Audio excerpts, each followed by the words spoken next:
안녕하십니까. 독거투자일지 제레미안입니다. 오늘은 중국에서 도대체 무슨 일이 일어나고 있는가 라는 주제로 이야기하겠습니다. 지난번 이야기드린 대로 중국의 최대 부동산 개발 그룹 황다 이야기입니다. 이 글 같은 경우는 일주일 전쯤에 제가 작성이 된 건데 여러 가지 테이퍼링 등의 이슈가 있다 보니까 좀 밀려났습니다. 개인적으로 40여 개 중국 도시를 여행했고 1년간 머물기도 했었습니다. 그러다 보면 중국의 1, 2선 도시의 중심에는 어김없이 헝다의 거대한 쇼핑몰이 자리 잡고 있었습니다. 한국의 코엑스격이죠. 무리하게 외자를 유치하고 관시를 이용하여 부동산 사업을 거대하게 한 그들은 결국 해외에 진 빚만 100조 원에 가까울 정도가 되었습니다.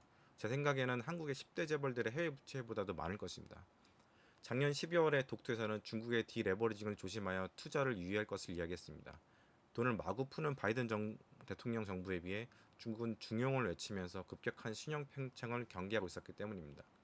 공산당은 2015년도에 중국 증시가 폭발했다가 꺼졌던 악몽을 생각하면서 이른바 관리에 들어갔습니다.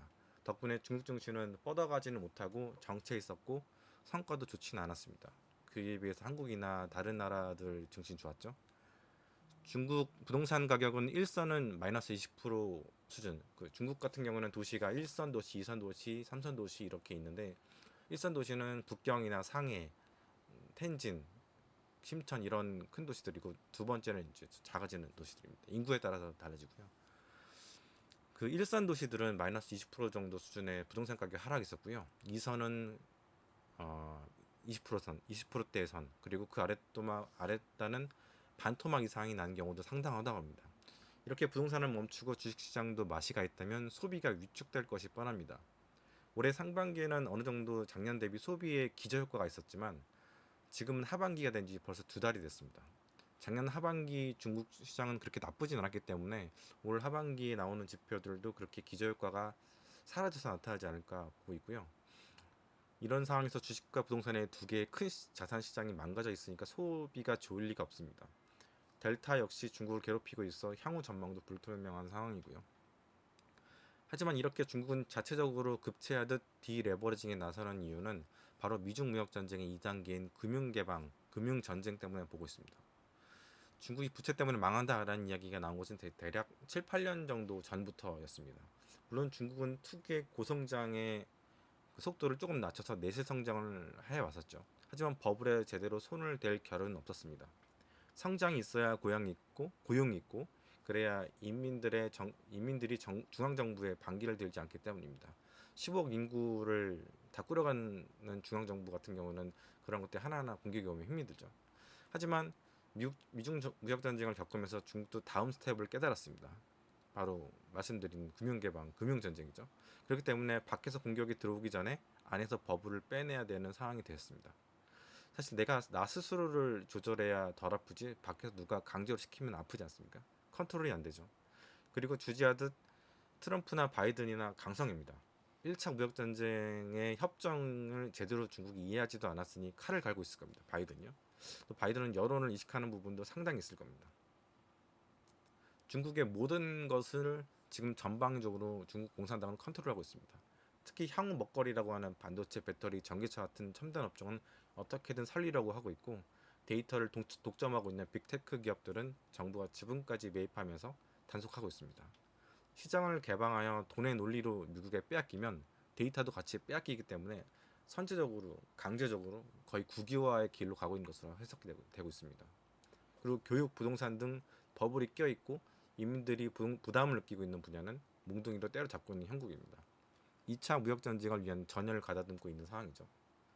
2015년 중국 증시는 8,000포인트에 다다랐다가 중국 금융당국이 매를 들면서 2,000선까지 폭락했습니다. 그때를 경험한 분들은 공권력의 매서움을 한번 경험하셨을 겁니다. 이번에는 그때보다는 좀 약하다는 느낌이 들고 있죠. 제가 일주일 전에 작성했는데 그 뒤로 조금 올라왔죠. 이번 같은 경우 좀 약하다고 느껴진 거는 그야말로 특정 사태들만 많이 나왔기 때문입니다. 그 풍선 효과로 해서 다른 쪽들은 그렇게 나쁘지 않았죠. 앞서 말씀드렸던 반도체라든가 전기차, 배터리 이런 쪽들입니다. 그리고 한편으로는 주식시장은 8일 연속 하락했다고 들었습니다. 이건 지난주에 썼던 글이라서 이렇게 말씀드린데요. 이렇게 고래 싸움에 새우등 터지는 모습인데 한국 수출의 40%를 차지하는 중국이 경착륙을 한다면 한국 역시 일시적으로 휘청거릴 수밖에 없습니다. 물론 회복하겠지만 주식시장은 늘 이렇게 매크로를 트래킹을 합니다. 물론 한국 경제의 위상은 많이 좋아졌습니다. 반도체나 배터리 같은 글로벌 리딩 산업도 있고 투자자들도 주식시장에 많이 들어와 있습니다만 개방형 소국 경제의 특성상 늘 주변으로부터 영향을 받습니다. 아무튼 미국은 2019년 파월의 보험적 금리 인하를 할 때 글로벌 경기의 부진을 이야기하면서 친히 미국 금리를 인하하면서 전 세계를 구하는 어벤져스가 되기도 했습니다. 그러나 지금은 다릅니다. 중국을 유시한 세계 경제를 걱정하는 미국이 이제 아닌 거죠. 바로 아메리카 퍼스트입니다. 바이든이 들어서서는 전방적으로 중국을 때릴 채비를 하고 있는데 첫 번째가 2차 미중 무역 전쟁일 테고 두 번째는 테이퍼링입니다. 둘 다 내년부터는 시작될 것으로 생각되는데 테이퍼링으로는 일단 중국의 자금줄을 막아버릴 작정입니다. 또한 군사적으로 요즘에 대만 쪽에서 도발을 하고 있고 이런 것들 보면 충분히 가능성 있는 시나리오라고 생각합니다. 중국이 자국 기업들을 재정비하고 있는 큰 이유가 바로 설명이 됩니다. 2차 무역전쟁에서는 지적 재산권과 금융을 가지고 휘어잡을 텐데 테이퍼링과 타이트닝으로 중국의 힘을 뺄 수가 있죠. 미국의 금융의 무기화는 과거에도 수많은 역사를 볼 수가 있습니다. 그런 측면에서 이해를 하시면 좋을 것 같습니다. 공동 부유에 대해서는 많은 이야기 있을 텐데 중국은 현재 부익부 빈민이 격차가 엄청나게 늘어나고 있습니다. 이는 중국뿐만 아니라 미국, 한국, 일본, 유럽 물론 개도국에서도 일어나는 글로벌적인 현상입니다. 특히 개도국에서 일어나는 일들은 정말 비참하다고 할 수 있을 정도죠. 중국 역시 부의 격차가 한국이나 일본보다 훨씬 심한 나라입니다. 이에 팬데믹 상황이 이를 너무나 악화시켜버린 상황이죠. 확진자 통계를 믿어야 할지 말아야 할지 모르겠지만 어쨌든 그 정도의 통계를 내려면 일반 인민들의 경제 생활을 엄청나게 쥐어짜고 있어야 했을 것입니다. 한국처럼 자영업자들에게 정부가 보조금을 쥐어주는 정책을 했을지도 모르겠습니다. 중국 자체적으로는 당이 한다면 우리도 해야 된다라는 구호가 아직 존재하기 때문입니다. 시진핑은 이러한 빈부격차 심화 때문에 강력한 정책을 임기 말에 내놓은 것으로 생각됩니다. 그리고 고질적인 문제라고 생각되었던 부분도 이번에는 좀 도려내야겠다라고 결정한 것 같습니다. 사실 중국이라는 나라는 정말 대국입니다. 사업을 한번 해서 한번 뭔가 터지면 돈이 쏟아져 나오죠. 전국적인 사업을 하게 되면 더더욱 그렇고 글로벌리 하면 또 더 그렇습니다. 게다가 인건비가 저렴하기 때문에 저렴한 인력이 풍부하기 때문에 저렴하게 또 부릴 수도 있습니다. 돈은 다 머리 쪽으로 다 쉽게 가는 것이죠. 중국 경제 구조 자체가 그렇게 만들어져 있습니다. 브레이크가 밟을 때가 되었다고 이제 공산당은 생각한 것이죠. 이전보다도 사실 의지는 좀 강해 보이긴 합니다. 아시겠지만 빈부격차가 커지면 사회적 활력이 떨어집니다. 장기적으로 볼 때는 중국의 이러한 정책이 올바르다고는 봅니다. 주식 투자자가 아니라 그 나라의 국민이라면 그렇다는 것이죠. 그런 면에서 보면 중국 시장에 대한 투자는 지금도 유효하다고 봅니다.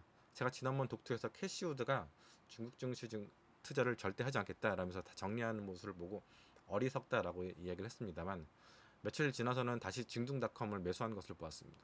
소로스나 손정희 등 많은 사람들이 중국에서 발을 빼겠다고 하지만 오히려 역발성으로 중국에 들어간 것이 맞다고 보고 있습니다.